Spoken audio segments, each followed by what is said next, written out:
if you would, Sue, maybe kick us off with sort of an intro. I'd love to hear about you specifically, right, and some of your background and history, and then just where you guys are generally at and what's going on and all of that. That'd be great. Sure. Well, good morning, guys. Sue Salecky, Senior Vice President, Chief Revenue Officer at COCC. A little bit about my background. I'm a community banker at heart. That's where I started my career, like probably all of us on the teller line, and worked my way up through branch admin was, what my focus was on the banking sector. And then I had a great opportunity to join a de novo correspondent bank and was there for pretty close to 20 years. So that was a fantastic opportunity to come in at the tail end of a capital raise, understand what that's like, then build a bank, make sure you got your Fed terminal up and running, understanding all the complexities that are tied to starting a new bank, and then start to sell services tied to that bank. So I was a correspondent banker for about 20 years in a very similar footprint that COCC is. So I ran into Rich Leone, our CEO, numerous times at various banking events, and connected there. And then, there's a great opportunity for me to come to COCC 10 years ago, and I took advantage of that opportunity. And it's been great to move from selling banking services into selling software services for financial institutions. So, that the background that I have on the correspondent side, really understanding what that underlying infrastructure is for what banks need from a deposit perspective, and the old days of clearing checks and sending international wires. Those were things that we focused on, and of course, the age-old coin and currency stuff.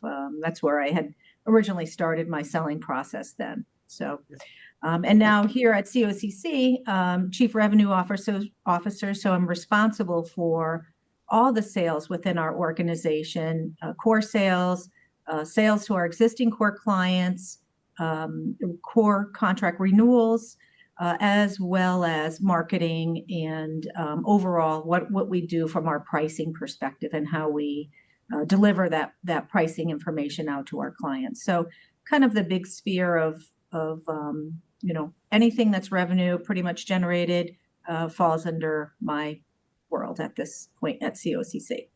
Helpful. I wanted to talk a little bit just up front about COCC and have you kind of talk a little bit about it because it's so interesting to me that I can't remember, Sue, and you got to backfill me. It's 12 or 13 states where you guys are really situated, and it's like inside of that region, you guys are so well known and super respected. Right. And outside of that, it's not unusual that somebody doesn't know who you are, right? And I know there's some reasons and some, focus and contractual and membership related things as to why you stay in that area, but could you explain that a little bit?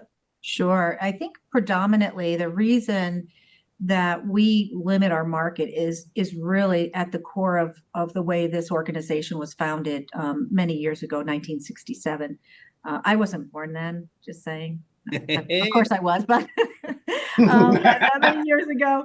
But it really is core to who we were. And the whole philosophy of building this organization was the ability to aggregate and combine buying power to community banks originally at that point in time. So, we had started in the state of Connecticut. And then, as we continue to grow, we have about 90% market share in Connecticut. And then, as we expanded out, Massachusetts was the next area that we've covered. And we have pretty strong market share there, close to 60%.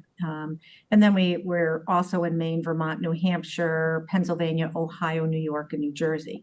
And we did that purposefully to limit that demographic because the way we were founded is key for not only pricing aggregation, but high quality service. So right. Since we were founded by two community banks, our focus has always been what is their mindset? How do they function? What's important to them? And we try to mirror that and be that extension, so to speak, of their back room. So what's happening within that financial institution? What are their strategic initiatives? How are they performing? Those are all things that we feel that we can help augment their ongoing performance through technology. So while we aren't on the front lines, we definitely want to be there on the back end to help support anything that they need to deliver high quality service that they deliver to their customers. So it's kind of like that full circle event. We just see ourselves as that extension of their back room. I love it. Yeah. Dad, I know you want to touch on this too. I know you feel the same way that I do, but service in general, it's not even a word that you hear in the same sentence with core, right? And you and Sue, I think maybe one or two others out there, very, very niche in the core space that are associated with high levels of service, where everybody else is associated with lack of service, right? Yeah. It's the great killer, and I think it's something that I don't know that everybody really gives enough credit as to how difficult it is to provide that level of service. And I Yeah. think also probably more from your perspective and mine, from a pricing and value standpoint, it's not something that stands up very well in a price negotiation with a bank, Right. right? And I think that's a difficulty where in community banking, we've kind of done that service problem to ourselves a little bit in some of the cost-cutting measures, if that's fair. Yeah, no, totally agree. It's hard to measure. And we do a lot of things that, it's not just the service, because it really, for us, it starts at the top. Rich Leone, our CEO, it's been our mission ongoing, and he carries that. Our board members are all CEOs of our client bank. So he's accountable to them every month when he meets with them. And so it has that trickle down effect. But we do a lot of things to ensure that that service is measured from an internal perspective. Report cards, we do those on a quarterly basis. We will monitor, calls that do come into our organization, and whether they're through, phone call or through our client portal, we're always constantly looking at, are we meeting those service standards? Michelle Orsini, who manages our I'll call them relationship managers, that they're separate from our sales team, and we purposefully do that so that service is one avenue that reports directly to Rich. Sales is another silo, so to speak, that reports directly to Rich, so that we really make sure that we're balancing those out, and we're not selling to sell. It's really needs-based selling. But her team, Michelle's team on the client relationship side, do a lot of things to ensure that this is a two-way street. It's a partnership. So are you engaged with us? And we measure our client's level of engagement, and we measure our level of engagement with them. So it's really holding each other accountable to this partnership. If you want to continue to grow, we understand you need to use our products and services to the best of your ability to ensure you have efficiency and there's no question on the back end. And her team is really responsible for training, and then what we call shadow days, making sure they are doing that, but then taking it to that next level of measuring all of those successes and ensuring that we both are partners in this relationship, because when our clients win, we win. It's a continuous growth for each other. So it's a vested interest in our part. And overall, we really want to ensure that they're happy with us. And that's our commitment. But you are right. In fact, of when we're courting a new prospective client, it's really difficult for us to put into a measurement of what that service brings. We get great testimonials from our clients, but when we tell people that we're committed to service, they're like, yeah.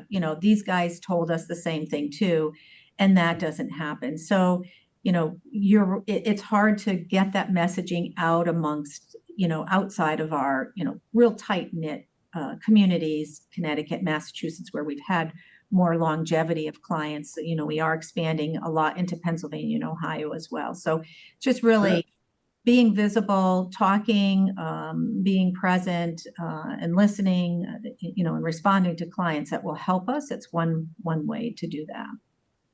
I think the use of the Net Promoter Score is like probably the worst thing ever happened to any of us.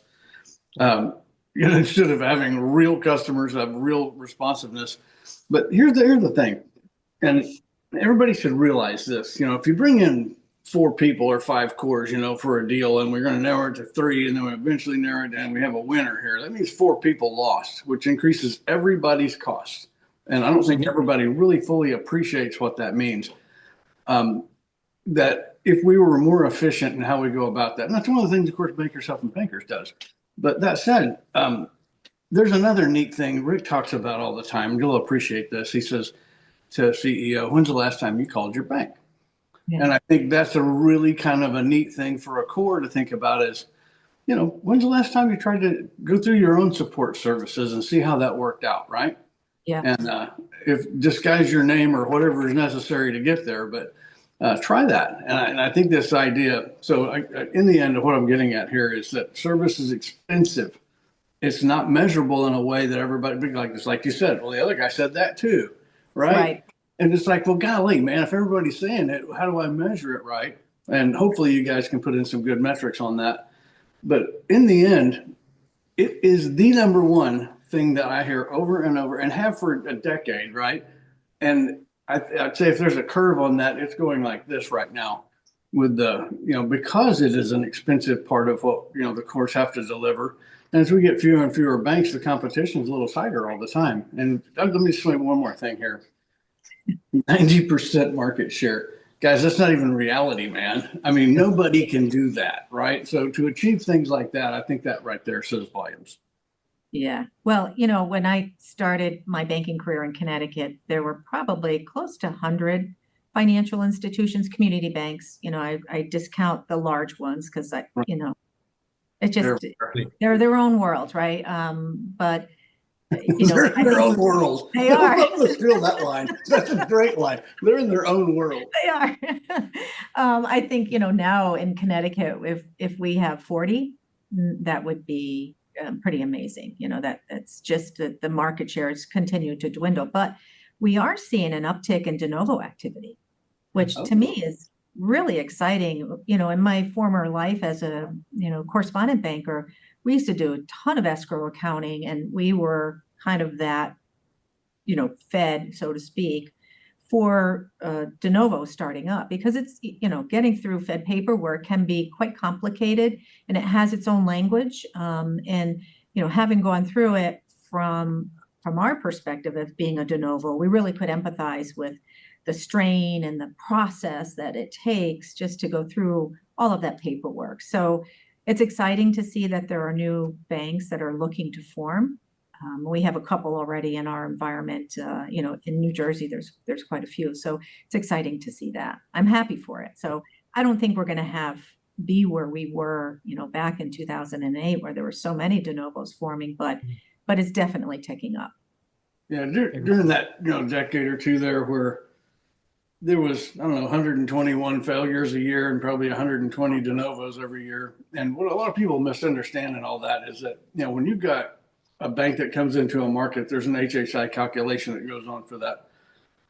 We used to call it the Herschel Walker Index, but it's the Herfindahl Index. And anyway, when you have to divest a branch or sell a branch off to be able to make that not exceed a monopoly in a given market, there were a lot of companies out there that would just take those branches and turn them into de novo banks. And so it was a lot easier process than starting from scratch, so to speak. And so everything that we see today is start from scratch, almost. So it's a lot different environment to do that. And a lot of people, 121 bank failures. Yeah, it wasn't the end of the world. It was pretty normal cycle to, have you lose some, you win some, and it was pretty close to the same numbers every year. And it ensured competition. And what we've done, and a lot of this, I don't know if this is the FDIC's fault or what, but everybody's trying to save costs these days. And so in an effort to not have that happen, we're much more stringent on new banks. And then when we've got, we avoid a failure at all costs kind of thing, right? And the only ones you typically see anymore, half of them are fraud. And so it's a weird situation out there that I don't know the answer to this, but I can tell you the answer of going to zero is a really bad idea. Agreed. So when you're, to your point, seeing more de novos, awesome. It's about time. Yeah. Yeah. I know I had talked with our Connecticut banking commissioner a few years ago about, why aren't there more? And why is Connecticut kind of, holding back on them? And, and it's just a lot of capital to raise. But then also, having seen several of them while I was here in COCC, there were several of them that were turning the regular banking model, and there was nothing exciting about it. It was just the standard, yep, I'm going to open these accounts and I'm going to have, do everything. But what I'm hearing coming back from the regulators is that you need to find something different, which I commend them for doing that. Like, you can't Yes, expect finally. to have those same results. We have a really cool client, Walden Mutual, up in Concord, New Hampshire, that they're doing some really great things up there, and I think that whole business model, I give them a lot of credit for digging in and doing something that is more unique in their market space. And it's all about giving back to their community as well. So, it's a great opportunity. And we've got another one that will be forming in New Jersey that is really specific to a particular segment, almost like a credit union. Sorry to say that, but very much like segmented of serving a very specific community. So I That's don't want to say exactly what we anything. need. Exactly Yeah. what we need. There's no doubt about it that, and we talk a lot to bankers about this very topic of, you see the numbers of banks reducing, but you see the dollars just getting bigger and bigger and bigger. You've got to follow the dollars. And if you can figure out how to do that, and everybody, well, it's still the same old thing. We make deposits and we make loans. It's like you could buy loans and you could have people bring you deposits. I mean, there's a whole new dynamic going on here. But when you see where the dollars are going and you refuse to take part in that, that's on you. But when you say, okay, we're going to do some things a little differently, it doesn't mean you have to take enormous, crazy risk. It just means find one of those niche areas where those dollars are going and ride it out. Yeah, definitely. We have a client that we brought on probably about 7 years ago. They just acquired, a $2 billion financial institution. So now they're north of 8 billion in assets. And one of the things that they have, they're very unique in the way that they're structured, of multiple brands, but they also have their own female focused, internet only brand that they service. So, Right. I really, wish that a lot of more of the community banks would focus on things like that. I understand it takes a lot of energy to do that, and it really has to. You've got to think outside the box a little bit. This is a great question for you. And Tanner, help me out here. I don't remember the numbers of how many we call those direct banks. How many, I mean, the numbers just seem to keep going bigger and bigger and bigger. Is that something that you guys help your banks launch as a direct bank, a different brand app? Yeah, absolutely. Yeah. Yeah. So we've had, I think that's kind of come and gone. That whole, there was a lot of time where a lot of people were talking about, we need a standalone brand, a digital only brand, right? And you saw some of the big players getting into that space and then ultimately pulling out because their customers were just moving money from, Well, yeah, the big banks, brands. this is the beauty of it all, is it doesn't work in a big bank. They're Yeah. all like, hey, we already know that's the deal, right? But in a smaller bank, they're attacking a completely different market that probably never heard of the main bank. So yeah, Yeah. it never works that way. Exactly. Yeah. So it's interesting, but we have some other clients that are doing some really cool things. Bank Prov has got a lot of, I think those guys will be ready for, open banking when that comes down the pipe. But, we have Middlesex Fed, what's behind Novo.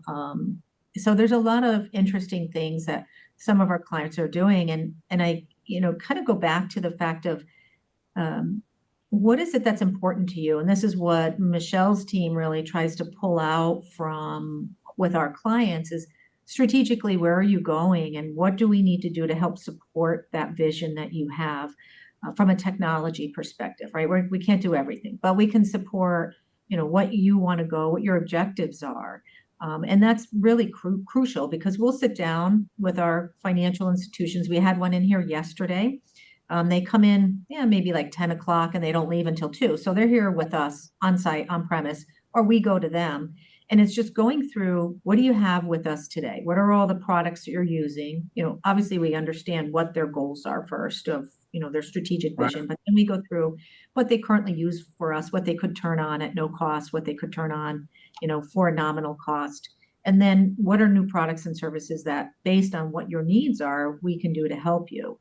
So it's really trying, and this is at an executive level. So Rich Leone participates, Matt LaRue, who's our Chief Innovation Officer, Brett Biernat, who's our Chief Operating Officer. These guys participate in these meetings. So we're starting right from the top down to hear what are the things that are really critical to the performance, and how can we as an executive team and then our entire organization support that. So we're fortunate that we have one core solution. That's all we have. So all our 700 employees, our 700 plus employees, are focused on delivering this channel and making it the best experience all the way around. Great. Sue, can I ask you, this has kind of been my whole question of the last couple of weeks. I'm pretty concerned just about let's call it the core, not sales so much as just core conversion landscape, right? And I know sales is a big part of that. M&A is a huge and terrifying part of that, right? Yep. Just capacity and queue. A lot of folks are a year plus out into getting, if you wanted an implementation slot, right? I'm thinking about conversion file fees and all the contractual, right? And then there's a lot in let's call it the rumor mill of things like sunsets right? And Yes. so there's a lot of folks that are being forced to switch or likely will be forced to switch, which is kind of impacting that queue and capacity. So just I know you're the expert here, right? And you do this all day, every day. Kind of what are you seeing? What's the feel? And what would you advise to a community bank? I've been saying 3 years isn't too early, but just your advice, those. Yeah, no. So I think we're a little bit different because for us, it's not necessarily about the bottom line. When we onboard clients, it needs to be the right fit. So are you looking to be collaborative and work with us from a partner perspective? So we don't do 20 conversions a year, right? Our max is 10. We want to purposefully, because we don't want to do them in January and December. Nobody wants that, right? So and we're really purposeful in how we structure these new deals. We have a working conversion timeline, and so it's really, if we can't fit you in this slot, how can we work to make it beneficial for both of us? So from the pricing perspective, right, you're going to have early term on your contract or an extension. You're going to be paying something for that. So we'll work with our client, understanding all of those concerns that may be coming in to ensure that we've got them in the queue, because we want to do one new core client a month. That's it, for service purposes. We've got a team that is specifically dedicated to doing these core conversions. Like, we have our whole project management in every discipline. So EFT, deposits, loans, digital banking. There are individuals that manage that, and then they've got individuals under them that support that management. So we recognize that turning that key and opening that door the very first time you're on a new core platform, no issues, right? I've seen, we've lost deals where people have gone to competitors of ours, and we hear these horror stories where their digital banking's off for a week, or they're struggling to open on that first day. But our commitment is train. We'll take care of the data on the back end. So we really are super conscious, again, making sure that this is a partnership. Our first exposure with our client is our conversion team. So we have to, outside of the sales team, because nobody ever believes what salespeople say, right? So our conversion team are really going to tell them the skinny, and we pride ourselves in making sure that, that messaging is consistent all the way from our sales process through our conversion process into production. So we really take it seriously, and we're feet on the street a lot of times. Majority of the time we're on site. Our conversion manager is always on site in their backup team, but we all participate in those conversion calls when they occur over the weekend. So it's a big commitment. Fortunately, the way we're structured, we have strong service from our perspective of individuals servicing our customers. So we're able to help support that. through multiple channels, whether it's our training and our conversion team, and sometimes my team will help out as well too, should they need that type of support. But we're really, not equipped to dig into the data and manage all that stuff. It's just more emotional support that we provide at that point. Well, But yeah, go ahead. I was going to say something me and Tanner have been tracking and looking at a lot is just that, we all anticipate greater and greater M&A activity and how that affects, obviously the people that don't have a succession plan for, as an example would be a higher target risk. And we've sat and wondered, I mean, it seems to me that the numbers don't add up perfectly to where everybody can stick around. And so people that do something really well. And so my question isn't necessarily for COCC, but just in general, what do you hear in the marketplace? What are you thinking? Are cores actively looking at people going, if you don't have a good succession plan and you're below a certain asset range, I don't really want you as a customer because I'm probably going to lose that one anyway? Or has that happened yet? We don't look at it that way. What you're hearing in the marketplace. And I think, I haven't heard that cores would be turning them away, but I have heard that, obviously M&A is the great opportunity for succession. It's finding the right partnerships that really make it work. And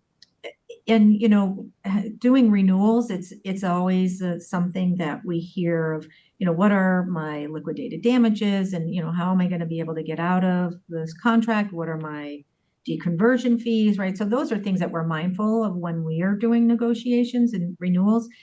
But I don't really hear that there's been people being discouraged from working. If anything, I think that the competition for bringing on new business is heightened from my perspective. So, we run into the big three and then, some of the smaller ones as well too. And it's aggressive. The pricing is aggressive in that marketplace. But, as a banker, I do, look at a client's financials. It's just inherent in me to look at that, to see how are they performing. But I don't, I'll look at efficiency ratios and, how that bank is doing and then thinking, how can we help clean that up for them or, lower that amount for them. But, overall, I don't hear that course. Maybe you guys are hearing something, but I don't hear that. Yeah, not hearing it. It's for us though, we think about, let me say it this way, Sue. If we looked at COCC as a bank peer group, right? And then looked at that financially, you guys have a really strong group of banks, right? And I think as we look out into some other areas, there's some of those that, maybe part of that peer group is very strong, and then the other part is a little weaker, right? And we just wonder if it's such a cold strategy to even say out loud, but is there a point where it becomes a strategy to kind of, cut off the weaker part of the herd? I don't know if that's not targeting it or trying to, let that other half go. I don't know, but there to be a real distance, right? Yeah, what Tanner's talking about is when we look at the math on this thing, you see a certain cut of the banking market that is the likely target. They're the bank that's being acquired, right? And in not all cases, but you can say, hey, there's a majority of them look like this. And when you look at the cores and their client base, and you look at those and say, well, who are the ones that are concentrated in there? So let's say, hey, we get 10 deals a year, but we lose 10 deals a year. Well, that's not really growing anywhere. But if we lose, if we win 10 deals a year, but we lose 20 a year, that's a little bigger difference, right? And y'all are not in that position. We see others that are. And so it becomes a moment out there to where you just have to scratch your head and go, I wonder when that is going to happen. I haven't seen it yet. I don't think Tanner has either. And we're just wanting to, hear your opinion on that. Apparently you haven't either. But we just wonder if that's coming. I don't really want that guy because I can tell you right now, it's probably a losing proposition for us. Yeah, I think we're looking for partnerships. Are you looking to grow? Are you looking to use technology? Are you looking to stick around, right? Yeah, right, exactly. So, but that doesn't mean, and I think somebody, that I was at Acquire Be Acquired last week, and there's talk of, shortening of that window of M&A activity, which I think would be very helpful. but they're talking, the underlying just was there's going to be more M&A, right? I think we all know that's going to happen. I think that, for where we are in the Northeast, there tends to be pretty strong economics here. And as you go further west, especially Midwest, I think it changes a little bit. And I think that's a big driver. I see our clients just continuing to acquire. And I think, probably the way that we support them and our ongoing mechanism of how we bring on new business, because if a new client is merging, if an existing client is merging with either, one of our clients or with another core, we don't really care either way. We're just going to help them do that work.